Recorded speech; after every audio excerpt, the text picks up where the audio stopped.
Very good morning. Ram Ram, Sitaram, જય શ્રી કૃષ્ણ, જય માતાજી, જય ગોપાલજી, ઠાકરધણી, જય જલારામ, જય જીનેન્દ્ર, જય સ્વામિનારાયણ, મહાદેવ, હર હર હર મહાદેવ. કેમ છો? મોજમાં? તો વાંધો નહીં બાપલિયા, બિલકુલ મોજમાં રહેવાનું, કારણ કે હવે તો હોળીના ગીણા ગાંઠા દિવસો જ બાકી છે કલરેથી રમવાના. તો બસ એની જ પ્રિપેરેશનમાં આપણે બધા લોકો લાગી ગયા છીએ. કારણ કે ગઈકાલનો વિડીયો તમે જોયો હશે કે એમાં આપણે પ્રજ્ઞા તૈયારી કરતી હતી સિયા બેબીનો જે પ્રસંગ છે એટલે એમના માટેની. તો એ પ્રસંગની તૈયારી આજે લગભગ ફાઇનલી તૈયાર થઈ જશે. એટલે કે બધું જે ગઈકાલે તૈયાર કરતા હતા આજે આખરી ઓપ અપાઈ જશે ને તમારા લોકો સાથે આપણે એ વસ્તુ શેર પણ કરી લેશું કે એકચ્યુઅલમાં આપણે બનાવ્યું છે શું. પણ એની પહેલા આપણે હજી ચા પાણી નાસ્તો ને એ બધું કરવાનું બાકી છે. તો પ્રજ્ઞા જતી રહી છે રસોડામાં ચા પાણી નાસ્તો બનાવવા માટે, અને અહીંયા હું અને સિયા દીકરો બે રમીએ છીએ. કેમ સિયા? તો સિયા એમના મમ્મીની જ વેઇટ કરે છે દરવાજા બાજુ. અહીંયા આમ જોઈ અને નિરીક્ષણ કરી રાખે છે ક્યારે આવે છે મમ્મી મને તેડવા માટે. કારણ કે પ્રજ્ઞાને હમણાં છેલ્લા 2 દિવસથી અમે આમનું શેડ્યુલ થોડુંક ચેન્જ કરીએ છીએ. પેલા હું નાવા જતો રહું છું ને પછી પ્રજ્ઞા જાય છે. એટલે હું સિયાને રાખું ત્યાં સુધીમાં ચા પાણી નાસ્તો તૈયાર થઈ જાય. પણ એમનું પહેલા શેડ્યુલ એવું હતું કે પેલા પ્રજ્ઞા નાઈ લેતી ને પછી એમને રસોડામાં સાથે લઈ જતી ચા પાણી નાસ્તો બનાવવા માટે.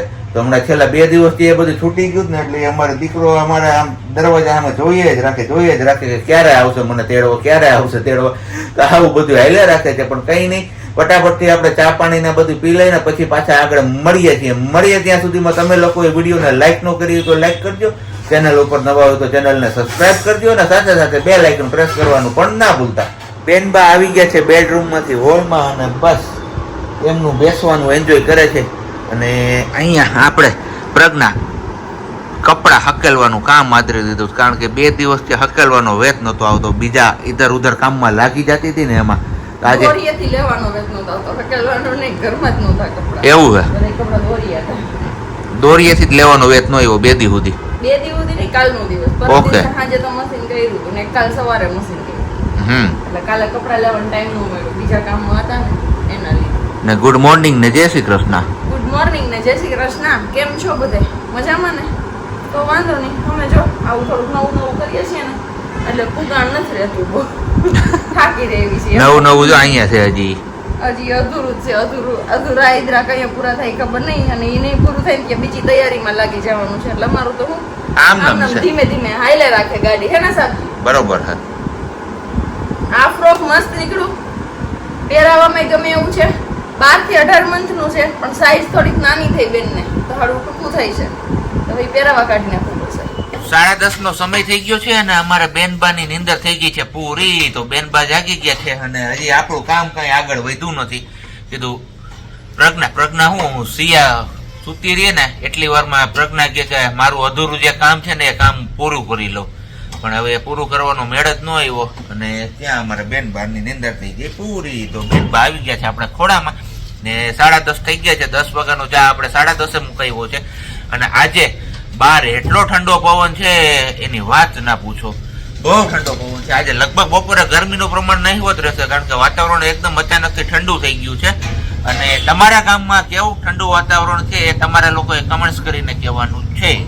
ચલો, તો વાગી ગયા છે અત્યારે 12:15 કે 12:30 નો ટાઈમ થયો ને બપોરે વારું પાણી. હે, વારું પાણી કહેવાય કે બપોરા કહેવાય? બપોરા કહેવાય ને 12:05 ની વાર. 12:05 ની વાર છે. તો કેમ આજ મારે ટાઈમ આમ થયો? ઊંધો થઈ ગયો. તો અહીંયા બસ મગની દાળ અને ભાખરી, કેરીની કડકી ને ડુંગળી અને હારે છે ફરૂટ સલાડ. છાશનો ગલસો. હે? તો બે હારે ના પીવાય. મેરે કો ચલતા હે સબ. હું મેરે કો ચલતા હે, એવું ના ચલતા હોય. મારે હાલે મને ભેગો હજી ડુંગળી છે જો, ઈ નો ખવાય. એ પાપા કરતી એનો ઘા કાઢ લે છે ઈ અમારે. એવું છે. અત્યારે વાગ્યા છે 3:15 કે 3:30 કેટલા થયા? 3:30 6 મિનિટની વાર છે ને બસ. ગઈકાલે જે પ્રોબ્લેમ એવો હતો સેમ પ્રોબ્લેમ આજે પણ આવ્યો છે. ખબર નહીં શું કામે આવું મારી સાથે થાય છે, ખબર નથી પડતી. માંડ ઊંઘ આવી હતી ત્યાં પગમાં કવવાનું ચામ ચાલુ થઈ ગયું. એમાં ને એમાં આપણી ઊંઘ ઉડી ગઈ. તો પાછું હતું એવું ને એવું. પછી કંઈ નહીં આમ કેમ પછી મેં જતો હતી, કીધું હાલો ઘડીક વાર કોણ ટોસ જીતે છે ને એવું બધું જોઈ લઈએ. તો એવું બધું જોયું તો ઓસ્ટ્રેલિયા ટોસ જીતો છે ને દાવ પેલો લીધો છે હમણાં. વિડીયો મળશે ત્યાં સુધીમાં તો ફાઇનલ રિઝલ્ટ આવી ગયું હશે કે ફાઇનલ કોણ રમશે 9 માર્ચે નહીં સોરી 9 માર્ચે જ.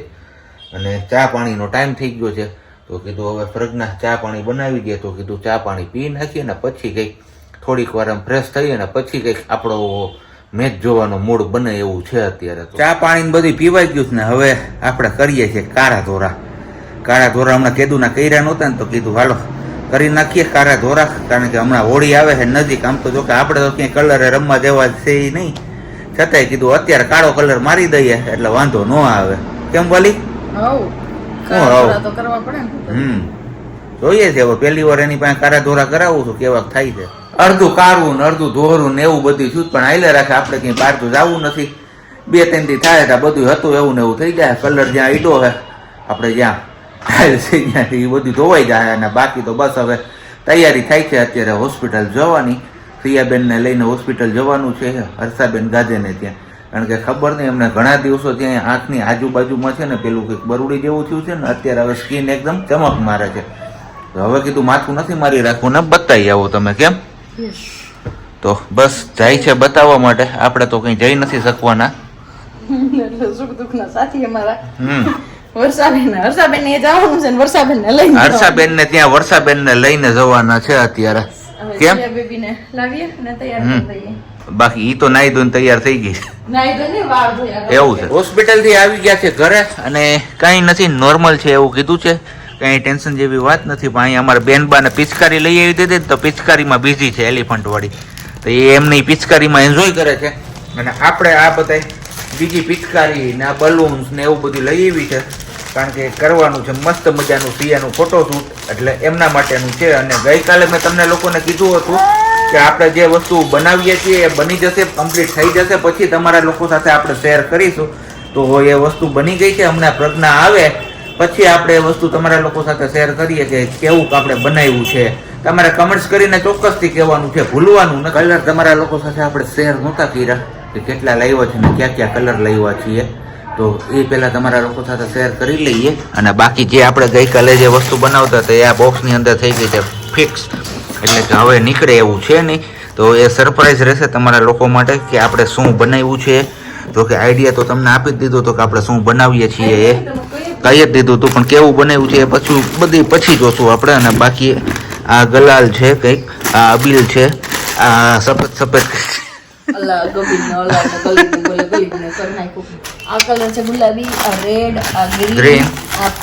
પીળો, અને બાકી અત્યારે હોસ્પિટલ ગઈ ત્યાંથી આ ઓરેન્જ કલર, પેરોડ કલર, પર્પલ, પિસ્તા ને સ્કાય કલર. આટલા બધા કલર. એમાં અમારે મોટા પેકેટ લેવા પડ્યા કલરના, નાના પેકેટ હતા એમાં નાના લીધા. આપણે પણ કામ આવશે ને રમવામાં. આ બધામાંથી એક ગ્લાસ આરામથી થઈ જાય, વાંધો નહીં આવે. ને બાકી આ એક પિચકારી તમારા લોકો સાથે આપણે શેર કરી હતી. અને બીજા છે આ બલૂન, એકી હારે સાવેણો છે કંઈક સાવેણા ટાઈપના બલૂન, નળ નીચે રાખી દો એટલે બધાય બલૂન થઈ જાય. ને બાકી બીજું હજી એક નાની પિચકારી કઈ ગઈ આપણી બોક્સમાં, તો કઈ નહીં આ બોક્સની અંદર જતી રહી છે. તો આવું બધું કર્યું છે તૈયારી. આપણે કરવાનું શું છે એ તમને લોકોને આવતીકાલના વિડીયોમાં ખબર પડશે. બધાને આઈડિયા જોઈએ આપણી નાની છે ખબર જ હશે, અને નહીં ખબર હોય આવતીકાલે ખબર પડી જશે બધાને. અને બાકી હવે આ સામાન પેક થાય છે આપણો હોળીનો સ્પેશિયલ થેલો. ને વાગી ગયા છે અત્યારે 6:45 ને ખાવામાં શું બનાવવાનું છે એ કહી દો હવે. એ મને નથી ખબર. સાવ ટમાટાનું શાક, ભાખરી બપોરે ખાધા, હાલ ને અત્યારે ખાઈ લેવું. તે ખાઈ લીધી હોત તો ખાઈ લેવે ને. તારે જો તો મોકો ટેકો હતો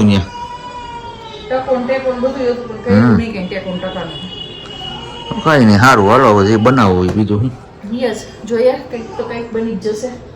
પેલી ખુરશી પેક કરી મૂકી દેવાનું. કઈ હા ઈ લઈ જાવી. હા તો લઈ લે. એમાં આમાં નહીં આવે થેલામાં, એ બધી નોખી કરી અહીંયા થાય બધું. બધી નોખી એના કરતા એમને મૂકી દેવું ગાડીમાં. ક્યાં ને તને હે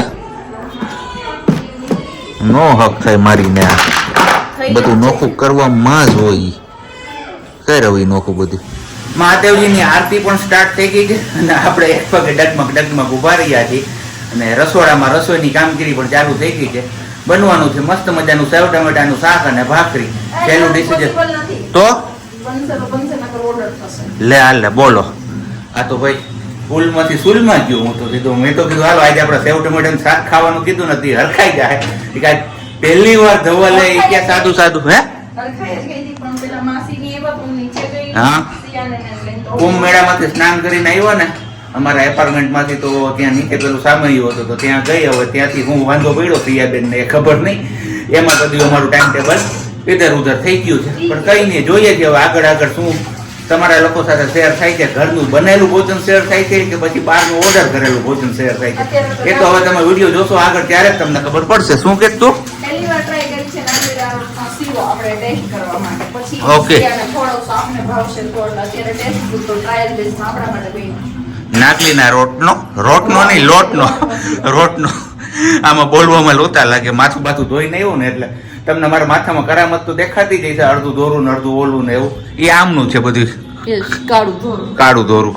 હું તમને કેતા ભૂલી ગઈ દો કા નાવા સાબુ છે ને જે આપણે ફિયામાં વાપરીએ છીએ ફિયામાં વાળો ઈ સાબુથી તમે કહીશું હોત ને તો નીકળી જાય એનથી નીકળી જાય છે. હું ભૂલી ગઈ તમને અત્યારે કેતા મને યાદ હતું તો ભૂલી ગઈ. હવે હવાર પાછું ક્યાં નથી ઉગતો. હા મેં જો અહીંયા કર્યું હતું અત્યારે મેં બે બાજુ ખાલી ફિયામાં સાબુ સહેજ હાથમાં લઈ આંગળી કે સામાન ઘસ નહીં. છેલ્લે હરીફરીને આપણે આવી ગયા સાઉથ ઇન્ડિયન માં એટલે કે ઢોસા વેટ્સ ચટણીમાંથી 2 ઢોસા મગાવ્યા છે ને 3 ઢોસા આપણે રાજુભાઈ ઢોસાવાળાને ત્યાંથી મગાવ્યા છે. બંને ઢોસા અલગ અલગ જગ્યાએથી મગાવ્યા છે. રાજુભાઈના ઢોસા ઓલરેડી આવી ગયા છે અને ઢોસા વેટ ચટણીના ઢોસા ઓન ધ વે છે. 5-7 મિનિટમાં હવે એ પણ પહોંચવા જોઈએ. અને અહીંયા આપણે આ છે રાજુભાઈની મસ્ત મજાની પેલી ટોપરાની ચટણી અને આની અંદર છે 2 મસાલાની એક મસાલા ઢોસા અને 2 મેસૂર ઢોસા છે. અને ઓલા આપણે ઢોસા વેટ ચટણીમાંથી કયા મગાવ્યા હતા? ચીઝ પનીર મેસૂર મસાલા. ને અહીંયા અમારે બેનબા પણ આવી ગયા છે મેદાને જંગમાં. એ કે હું સુઈ નહીં ને રમુય નહીં ને ખાવાય નહીં કાંઈ ન કરું ખાવાય ન દઉં. હે સિયા એવું ગલતી હતી મને દીકલો એવું ગલે છે. કાલના વિડીયોમાં સિયાની સ્માઈલ આવી તો કેવું આ સિયાએ સ્માઈલ કરી જોરદાર બહુ ક્યુટ લાગે છે બહુ ક્યુટ લાગે. પણ ભૂલથી ક્યારેક નીકળી જાય અમારો સ્માઈલ બાકી બહુ અઘરા છીએ અમે એવું કહીએ ને તો પણ હાલે.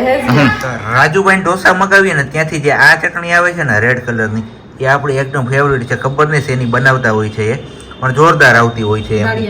અને બાકી આ એમનો સાંભાર છે ને અહીંયા એમની વ્હાઈટ ચટણી છે ને અહીંયા તમારે એમને આરોગવાનું ચાલુ કરી દીધું છે ધબધબાટી. હજી ધબધબાટી બીજી જો અહીંથી આવવાની છે. વાર છે આવે ત્યાં સુધી માં ખાઈ લે. તમારે કોઈ વારું પાણી કરવું હોય તો આવી જાઓ પ્રી ઓર્ડર પાછો કરી દેશું. એવું છે. જમી કાઢવીને થઈ ગયા છીએ ફ્રી અને બસ હવે આપણે કમેન્ટ્સ રીડ કરતા હતા તો એમાંથી 2 કમેન્ટ્સના આપણે આન્સર આપવાના છે. અને બાકી ગઈકાલે જે આપણે ક્વેશ્ચન પૂછ્યો હતો કે દશરથ રાજાના પિતાનું નામ શું હતું તો એમાંથી લગભગ ગણ્યા ગઈઠા 5 થી 7 લોકોએ જ આન્સર આપ્યા છે. અને એ નામ આપણે અહીંયા ઓલરેડી સિલેક્ટ કરીને લખી લીધા છે. એ નામ પણ હું આજે શેર કરીશ કે કયા લોકોએ આન્સર સાચો આપ્યો છે. એની પહેલા 2 ક્વેશ્ચન છે. એક ક્વેશ્ચનનો આન્સર આપી દો તો એમાંથી એક ક્વેશ્ચન એવો છે પૂજા વાળા કરીને છે. એમનો ક્વેશ્ચન એવો હતો પ્રજ્ઞાને લઈને કે તમે લોકો જે નાઇટ ડ્રેસ લ્યો છો એ નાઇટ ડ્રેસ લ્યો છો ક્યાંથી? તો એમનો જવાબ એવો છે કે જુનાગઢમાં ભાંગનાથ જે બજાર આવેલી છે ત્યાં સુભાષ પાણીપુરીની શોપ આવેલી છે. સુભાષ પાણીપુરી વાળી કોમ્પ્લેક્સમાં ગોપી સિલેક્શન કરીને છે નાઇટ વેરની શોપ, ત્યાંથી નાઇટ ડ્રેસ લઈએ છીએ. અને બીજો ક્વેશ્ચન એવો છે કે જે સિયા બેબીની આપણે જે ચેર શો કરી હતી તમારા લોકો સાથે ગઈકાલે એ ચેર તમે ક્યાંથી લીધેલી છે? તો એ ચેર આપણે એમેઝોન ઉપરથી લીધેલી છે. અને હવે વારો છે આપણો ગઈકાલના ક્વેશ્ચનનો સાચો આન્સર શું છે? તો દશરથ રાજાના પિતાનું નામ છે અજ. તો અજ નામ સાચું હતું અને એ નામ આપવાવાળા વ્યક્તિઓના નામ હું લઉં છું અત્યારે. તો એમાં છે શીતલબેન ગામડા, વર્ષા થવાણી, અલકા સુરતી, રાવલ ફાલ્ગુની, વર્ષા સતપરિયા અને કમાણી વિદિતા. જોગાનું જોગ જેટલા પણ આન્સર મળ્યા છે કોમેન્ટ્સમાં એ બધા લેડીઝ જ આપેલા છે. જેન્ટ્સે કોઈ આન્સર આપેલા નથી. તો હું ઘડીક વાર તો શોકમાં પડી ગયો કે જેન્ટ્સને ખબર જ નહીં હોય કે દશરથ રાજાના પિતાનું નામ શું હશે. પણ કંઈ નહીં, ચલો જે છે એ. અને હવે આજે ફાઇનલી આજનો ક્વેશ્ચન આપણે પૂછી લઈએ અને પછી કરીશું આપણે આજનો સુવિચાર. તો આજનો ક્વેશ્ચન એવો છે કે રામાયણ છે એ કયા યુગ સાથે સંકળાયેલું છે? દ્વાપર યુગ છે, ત્રેતા યુગ છે, સત્ય યુગ છે, ને હજી કયું અત્યારે ચોથો યુગ આવે. એમાંથી 4માંથી કયા યુગ સાથે સંકળાયેલું છે એનો જવાબ તમારા લોકોએ આજે ક્વેશ્ચન આન્સર તરીકે આપવાનો છે. તો ચલો, જેને આ આન્સર આવડતો એ લોકો ક્વેશ્ચનનો આન્સર નીચે કમેન્ટ બોક્સમાં આપી દો ફટાફટથી. ને હવે જતા શું વિચાર પણ તમારા લોકો સાથે આપણે શેર કરી જ લઈએ, પછી જ આપણે આજનો બ્લોગ અહીંયા પૂરો કરીએ. તો ધર્મ કરતા છે ને કર્મ હંમેશા ચડિયાતું હોય છે. શું કામ ખબર છે? ધર્મ કરીને ભગવાન પાસે માગવું પડે છે, અને કર્મ કરો ને ત્યારે ભગવાન પાસે માગવું નથી પડતું, પણ ભગવાનને આપવું જ પડે છે. આ વાત સાથે તમે લોકો સહમત છો કે નહીં એ તમારે કમેન્ટ્સ કરીને કહેવાનું છે. અને બાકી હવે મળીશું આપણે આવતીકાલે નવા બ્લોગમાં. ત્યાં સુધી બધાને બબ્બાઈ, ગુડ નાઇટ, જય શ્રી કૃષ્ણ. શાંતિથી રહેજો અને શાંતિથી રહેવા દેજો.